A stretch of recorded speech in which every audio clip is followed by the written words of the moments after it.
battling the relentlessly negative doom and gloom news media. It's the Nick Stenger Show, coming to you live from the Stenger Family Office headquarters. It's your host, Nick Stenger. All right, ladies and gentlemen, welcome back to the Nick Stenger Show. My name is Nick Stenger. We are the Stenger Family Office for the past 42 years. It's been our mission to deliver both clarity and confidence to help secure your financial future. Welcome back. Here we are, episode 139. It's the fourth week of 2024. I apologize. I took a couple weeks off here and been traveling a little bit. Been going around the country here, and so missed a few episodes. I apologize for keeping you waiting, but let not your heart be troubled. The wait is over. Here we are. It's episode 139, Dow 38,000. And you know, really, it's kind of surprising for a lot of people to see Dow 38,000. There was a book that was written way back in the day, actually in the 90s, in the midst of the tech bubble, called Dow 36,000 by, I believe, Kevin Hassett. And basically, he was right in the long run. He was wrong in the short term. We hit the tech bubble, the tech crisis. It took about 20 years for him to be right. And the Dow did eventually get to 36,000. Now we're even higher than that, 38,000 points. Wow. Amazing. Unbelievable. Hard to believe. Here we are. And I think that speaks to what we do here on this show. No one could have really predicted that we would be at 38,000 this quickly. But I will say directionally, we did predict that. We've been telling you the market is going to go higher. Stay invested. Don't panic. Don't get out of stocks. And if you don't believe me, just go listen to one of the other episodes we've done from any point in time over the past couple of years. And the reality is that stocks are directionally moving higher over time. That has not changed for 200 years. And for us, being bullish has been somewhat easy. It's been hard at some points. It's been difficult, like during 2020 when we had COVID and the sell-off, and rate hikes in 2022 and all the other things that have gone on the past few years. But over time, it's actually somewhat easy to be bullish, especially if you have somebody keeping you on a plan. And that is why I've encouraged you, listen to the portfolio managers, go get yourself a great financial advisor, a fiduciary who can put your interests first, who can do a great job for you, who can keep you grounded when times get tough. And if you don't have somebody like that in your life keeping you on your plan, then give us a call, of course, and we'll do that for you. But you got to have some coaching, because if you stayed the course, if you just kept going on your plan and didn't get off, you would have been at record all-time highs on your account. And I told you that was going to happen. I told you that was coming. So here we are. It's exciting. And I do think we're going to have some higher values on the stock market coming in the near future. And nobody knows if we'll go up 10% this year or 20% or down 20%. But I do think as we talk 5 years from now, stocks will be higher. So stay on your plan. Don't panic. Don't get off the course. And we'll jump right in this week. Plain and simple, this is a bull market. Make no mistake, with the S&P here at record all-time highs of 4850, at the Dow of 38,000 points. Remember, the Dow is only 30 stocks. So if you want to look at breadth or a little bit further into the market, what 500 companies are doing, then you look at the S&P 500. And the S&P 500 is at all-time highs. So it's not just the Dow. The S&P is up. And even if we go a step further than just the market cap weighted S&P, what that means is if you look at the S&P 500, just the regular old S&P 500 that you hear about on TV, that's the 500 largest companies in the United States, the best companies, ranked by their size. And so the largest companies over time go higher in the index. And it is actually an actively managed index. So basically what happens is S&P, their committee that decides what's in the S&P 500, votes. And once in a while, they rebalance. Once in a while, they take out companies that are not doing very well, that are no longer important to our day-to-day lives, and they replace them with more important companies, more relevant companies. And that's how we get such a magnificent group of stocks. Not all of them are magnificent, but a lot of them are. And then, of course, you've got the true Magnificent Seven, the 7 best companies in the index, largest. They're doing well. They've got great balance sheets, and those are even better than ever. But what's happened now is people have said, oh, it's just the Magnificent Seven that are doing well. It's not the other companies. That's just not true. And so if you actually go to the S&P Equal Weight Index, that's the S&P 500, not ranked by size, but just every company is the same amount in the portfolio, no matter how big it is or how small it is. Even that index is only 2.5% off its record all-time high value. So the reality of the situation in the market today is that stocks are doing incredibly well. The entire market is basically in a bull market. There's some sectors that are not doing as well as others. Obviously, technology has kind of led the charge here the past couple of years, but especially last year in 2023, tech just took off. It recovered. It's back at record all-time highs. But as we go out and we look at the other sectors, we look at energy, we look at financials, we look at utilities, we look at banks, we look at the rest of financials, we look at real estate. Most of these sectors are very, very close to all-time highs themselves. At least a lot of them are near 52-week highs, so 12-month highs. And that is a wonderful sign that we are deep into a bull market. A lot of people have denied the existence of this bull market. They have said the bull market does not exist. We are not in a bull market. Things are going to be bad. It's just a fake out. The Fed is going to continue to keep rates high. It's going to take us out. And they have their reasons, and some of them are valid. Some of them are good reasons to be nervous. They're good reasons to exercise caution sometimes. But they were never good reasons, as I've argued, to panic and sell out of equities. The bears are now doubling down on these doomsday predictions, assuming that the markets operate like gravity. What goes up must come down. But the problem with that is markets don't adhere to the rules of the universe. The market does not have to go down after it's gone up. And in fact, what happens is after we see new highs, sometimes we even see higher highs. Think about that rationally. Why is that? Why does the market go up even higher after making record all-time highs? Well, because there's been so many people bearish. There's been so many people on the sidelines sitting in cash that have not gotten invested the past couple of years, waiting for a buying opportunity, waiting to get in, waiting for a correction that just has not really come. I believe what's going to happen is these people are going to continue to sit out, eventually getting in the market at even higher prices. They're going to be forced to buy companies at higher prices than they could have gotten them a month ago or today or 3 months ago or a year ago. And just like we wrote Bye Bye Baby, that article and episode I produced a couple months ago, I believe it was 3 months ago now, and stocks are up 11, 12% or something like that since we published that. I think stocks are going to go up another 11 to 12%. Who knows what the time frame is? Maybe it's 12 months, maybe it's 18 months. Doesn't really matter. But they're going to be forced to continue buying stocks higher and higher and higher if they want to get invested. Otherwise, they're going to be forced to say, well, sorry. And by the way, this exists in not just retail investors, but professional investors on Wall Street. Be forced to go to their clients and say, sorry, Mr. and Mrs. Client, we don't own Apple. We don't own Microsoft. We don't own Google. We don't own Amazon. And to me, that's crazy. I think that's just absolutely the wrong way to invest. I think some of these companies are fundamentally very well positioned to do very well for the next many years. And if you have to pay 30 times earnings for a really good company with a ton of cash on its balance sheet, sometimes that's what you have to pay. Once in a while, we're wrong. But of course, that's why you buy a diversified portfolio. You don't put all your eggs in one basket. So the bottom line is I think stocks are going higher for longer.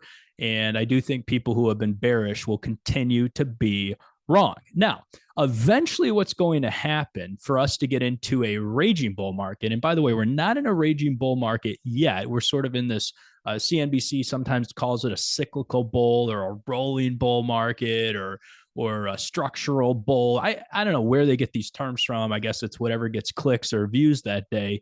But we're not in a raging bull market. A raging bull market would require Fed easing and also skyrocketing earnings. We are having very strong earnings, but right now the market is saying it looks like we're going to get some rate cuts. Now that may be true in 2025, 2026. I think that's highly likely.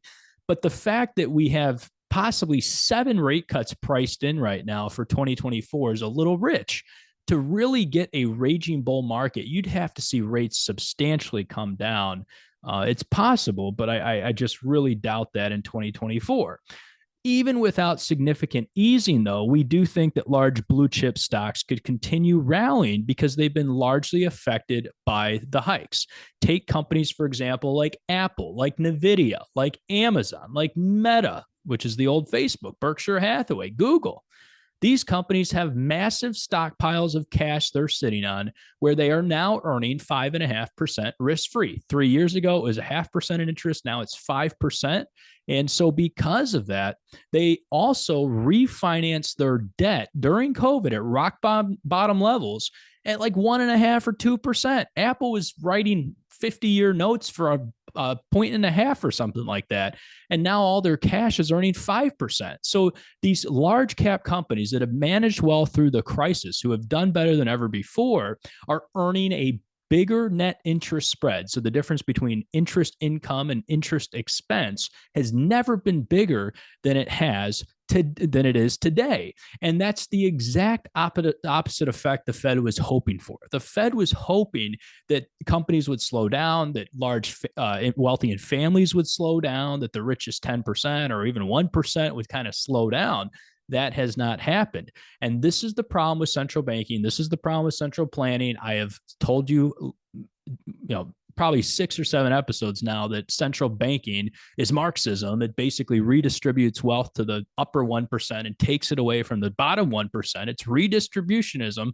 And it's like communism always promises to help the poor. It ultimately hurts the poor. It doesn't make anybody richer. It makes everybody poorer. Central banking is hurting lower class families. It's hurting lower income families, but it's helping the top 10%, the top 1%. Think about all these people that don't have to finance new homes, that don't have to take out loans, that don't have credit card debt. They're not being affected by higher interest rates. In fact, they are making more money than ever by earning interest from the 5.5% interest rates. And so that is the reason why we have the demand side growth that we have right now. Consumer spending is at record high levels. We have 5.4% nominal increase in consumer spending. So before inflation adjusted, we have 5.4 increase over last year. After you even factor in inflation, you look at real consumer spending, it's up almost 3% since this time last year. We are not supposed to have an increase in consumer spending at the same time as having record increases in rate hikes. So simply put, the Fed has been basically ineffectual at slowing down the economy. And this is what we wrote. We said this a couple years ago. I'm trying to remember the exact episode and article and all that, but I know it was called Not Your Father's Interest Rates. And we may be able to put that out there for you to go back and look at.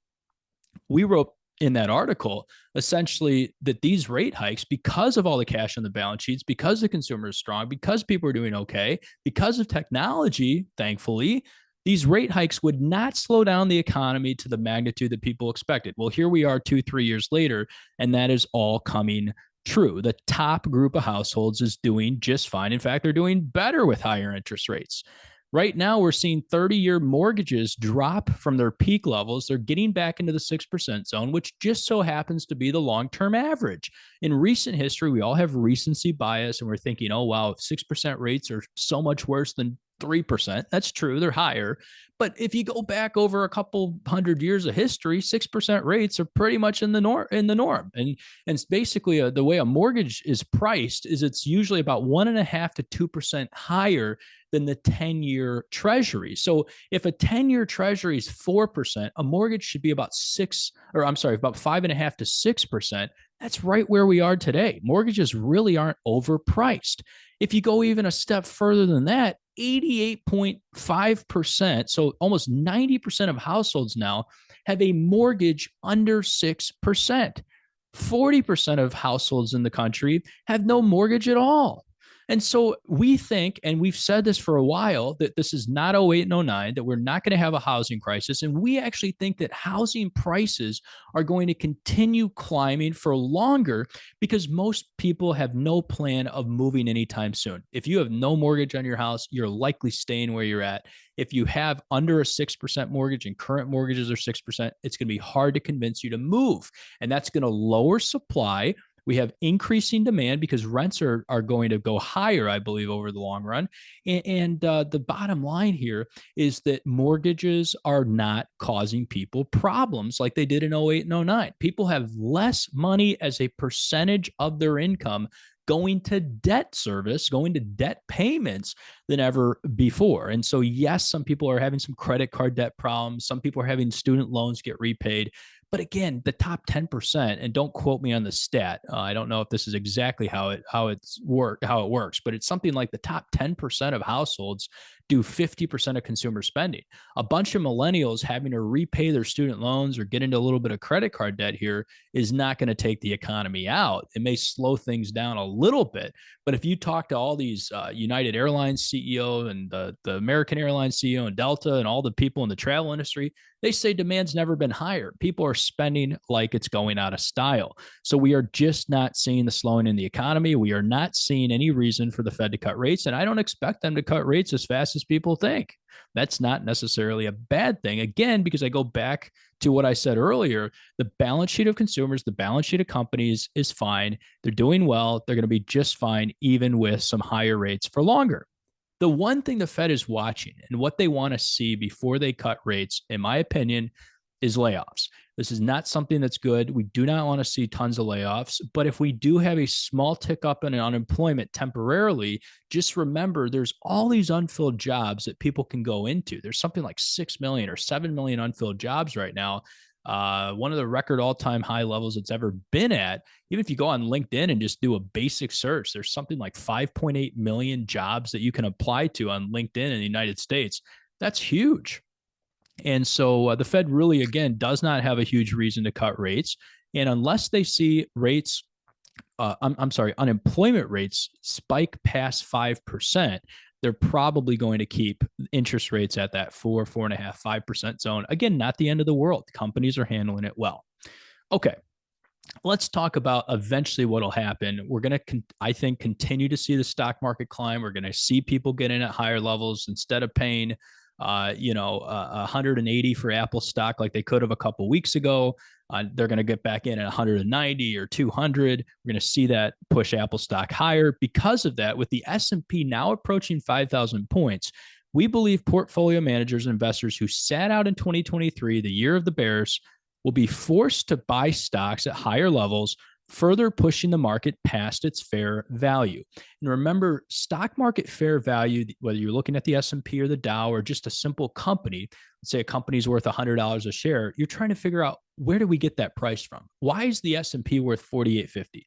Why is Apple stock worth about $190 a share? Where is that math coming from? Well, I've told you this before. I'll repeat it again on the show this week. It's basically earnings times earnings multiple, or earnings times future price. Even easier, what is a company making profit times what is that profit worth in the future? And that's how you derive a stock's price or an index level. At some point, sometimes throughout the cycle here, we get overvalued and we can get undervalued. Stock market's never 100% valued perfectly. That's why it's a market. You have to have bulls and bears to make a market. So you need half the people to think that stocks are basically going to fall apart. You need the other half of people to think that stocks are going to go up. And when that shifts, when that pendulum shifts to, let's say, 60% of people think that stocks are cheap and they want to buy, well, now the stock market can start to reach that level of being overvalued in the short term. And again, that's not the end of the world. The stock market can get overvalued for a little bit, and then earnings catch up, and then it's all fine, no big deal. But the market tends to overshoot on the upside and the downside. So I think what we're probably looking at here, nobody knows the exact numbers, of course, but we're probably looking at the S&P going up past 4,800, maybe to 5,000, 5,200, 5,300, maybe even 5,500 in some estimates. And then at some point, everybody realizes, okay, S&P is a little bit overvalued here. It's past its fair value where the earnings can support the index level, and then it will correct. That's why the stock market corrects, by the way. It basically is taking a breather. It's saying, where's the right place to be? But it doesn't stop at the exact right place. It goes all the way down to being oversold or basically overcorrected. And that's where we could see, for example, the S&P rally to 5,800 points, which would be crazy. That'd be an all-time high, of course, bigger than we've seen ever, bigger than anyone expects. Would basically put the earnings multiple on the S&P at 22 times. And I'm not saying this is going to happen necessarily this calendar year, but I do think it'll happen sometime maybe next calendar year or late 2025, something like that. Then we will correct off those all-time highs. And so we will have a 15 to 20% correction. That's very typical, but we're not going to be correcting off of today's levels. Most likely, we're going to be correcting from all-time highs. So for example, if we correct off of 5,800 on the S&P and we go down 20% or so, we might be at 4,600 points on the S&P. Well, just remember where we're at right now. We're at 4,850. So if we go from 4,850 to 5,800, back down to 4,600, which is a pretty typical market cycle. Don't let that make you panic. Don't get nervous. Don't be worried about that. That's just part of the market. That's part of being an investor. Stocks get oversold, undersold, then they're fairly valued. Then you buy some more. When they're down, maybe you add some cash. And that's how you make money in the stock market over time. You're trying to not necessarily buy in at peak all-time highs. But if you're carefully dollar cost averaging, if you're carefully getting in a little bit each month or every couple maybe every quarter, whatever your schedule is, you'll be fine. You'll buy a little bit high sometimes, but then you'll buy it a little bit low. And over the long run, stocks will go back to that record all-time high. It's the classic saying in the market, stocks climb or markets climb a wall of worry. And so the more and more worried people get, the more doomsday scenario that they are talking about on CNBC, the more worried the pundits are. That to me is a buying opportunity. That's the time we want to be adding to the market. And then there's some times where stocks are down so severely, stocks are so undervalued that you take out every single dollar you possibly can that you don't need in your financial plan right that second, and you buy. And again, that was my point about 3 months ago. Buy, baby. Buy like it's going out of style, because right now at that time, the S&P was 44 or 4,300 points. And I thought that was a pretty good entry point if you had been waiting to get in. And it's not that we have this crystal ball. It's not that we're always right. We're just going off of math. We're just saying it looks like the market's undervalued sometimes. And I'll tell you, by the way, if I think the market's overvalued, that's not a reason to panic. Now, one thing that you may want to do is if you're retired and we get into overvalued territory, we may want to just take some profits. And that's the simple rebalancing process we do. If you're our client, we do that for you in November in our rebalancing. We may do it one other time throughout the year if stocks get a little bit frothier than we expected or overvalued faster than we thought. We may take some profit. We may say, hey, things are a little bit pricier than we expected. Let's lock some of that gain in and sit on it for a little bit. So, or reinvest that profit even. So I think that's the idea that you want to have with the market. That's the basic methodology that we've taken. It's math-based, it's rules-based. It's not based on emotion, not based on what Jim Cramer's saying that day. It's not based on how Nick feels or Bond feels or anybody on our investment committee here at Stenger Family Office. It's all based on math. And so if you do that over time, you will be just fine. In the short term, the Fed drives markets up or down, but in the long run, earnings drive company valuations higher or lower. Simply put, companies doing a good job for their customers, making better products and services, taking good care of their employees, taking care of shareholders. That's what makes a stock price go up over time. It's not the Fed. Companies that grow profitably over the long run earn higher valuations than companies with stagnating business models. And it sounds obvious, but we see this play out all the time. There's creative disruption that happens, and you've seen it with Amazon now, where Amazon is really taken over as the dominant force. Jeff Bezos came out one time and he said, hey, if we don't innovate, if we fail to create better products and services will get displaced. That's capitalism. That's creative destruction. And when the government gets out of the way, and it's true capitalism, it's not crony capitalism where the government intervenes. What happens is products and services get better, and management teams have to be smarter, and they have to innovate. And that innovation, that technology over time brings down costs for consumers, makes life better for all of us. And at the same time, if you're an investor in these companies, your portfolio goes up. So what you really want as an investor is you want more innovation, you want more technology, you want more growth. You want companies to get leaner and more nimble, and you want them to be better at what they do. You want them to take better care of customers than they ever have and make better products and services. And the human spirit, our ingenuity, our creative ability is going to power that forward, I believe, for the long term. It's built into our DNA. And that's why communism doesn't work. It's why socialism doesn't work. If you tell a bunch of people that they get to stay home, they don't have to use any creativity, they don't have to innovate, they don't have to work, basically what happens is all that stuff collapses because it doesn't align with human nature. Human nature is to want to innovate. It's to want to grow. And capitalism, while it's not perfect, does a phenomenal job of aligning right with human nature. It gives us an opportunity to develop, to create, and it's lifted people out of poverty. It's lifted people out of the worst situations and minted just a bunch of regular millionaires, just regular people. I mean, I can't tell you how many of our clients are just regular people that you'd never know. You'd see them on the street. You never think they have $1 million or $2 million or $3 million. And the reason why is because they sock that money away month after month, year after year, decade after decade. They put their money into America's best companies. They left it alone. They didn't panic. They didn't try to trade and get in and get out. And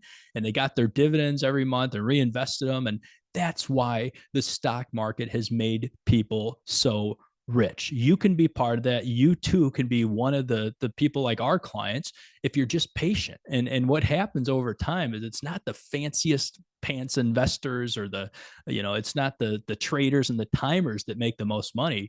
It's just the most patient people that make the most money, and they see their net worth grow over the long run by buying when things are down, by taking some profit when things are up. It's called buy low, sell high.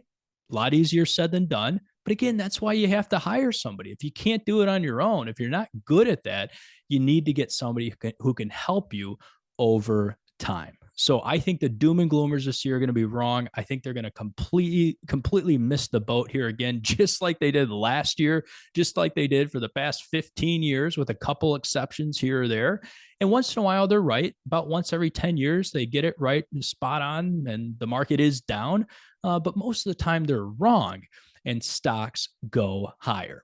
Stay the course, stay on your plan. We'll see you hopefully next week. Can't promise for sure if I'll be back next week. Got a little travel again next week, but certainly by February, we'll be back on the regular schedule. We'll see you next time for episode 140.